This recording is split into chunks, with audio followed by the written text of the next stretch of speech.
Christmas, new year, Sankranti పండుగల season కావడంతో బంధుమిత్రుల రాకపోకలు, ప్రార్థనా మందిరాలు, దేవాలయాల వద్ద రద్దీ వంటి కారణాల వల్ల కరోనా ప్రమాదం ఉంటుంది కనుక తప్పనిసరిగా జాగ్రత్తలు పాటించాలని, లేకపోతే కరోనా ప్రభావం ఉండగలదని భద్రాద్రి కొత్తగూడెం జిల్లా స్వచ్ఛ భారత్ మిషన్ కోఆర్డినేటర్ రేవతి చెప్పారు.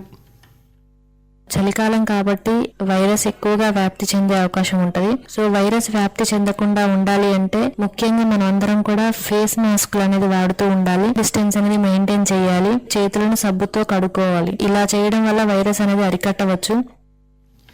అలాగే జిల్లా వైద్యశాల కొత్తగూడెం సూపరింటెండెంట్ డాక్టర్ సరళ ఆకాశవాణితో మాట్లాడుతూ, క్రిస్మస్ పండుగ, కొత్త సంవత్సరం ఒకటి, సంక్రాంతి పండుగ ఇవన్నీ వరుసగా ఉండడం వలన ఎక్కువగా సామూహికంగా గ్యాదర్ అయ్యే అవకాశాలు ఉన్నాయి. కోవిడ్ మొదటి స్టేజ్ లో ఎలా అయితే మనం సోషల్ డిస్టెన్స్ పాటించి హ్యాండ్ శానిటైజ్ చేసుకుంటూ మాస్కులు ధరించి ఎలా అయితే మనం పాటించామో అదే విధంగా ఇప్పుడు కూడా అలాగే చేస్తే మనము రెండో విడత కూడా ఇప్పుడు ఈ కరోనా అనేది వ్యాప్తి చెందకుండా మనము జాగ్రత్తలు తీసుకునే వాళ్ళం అవుతాము.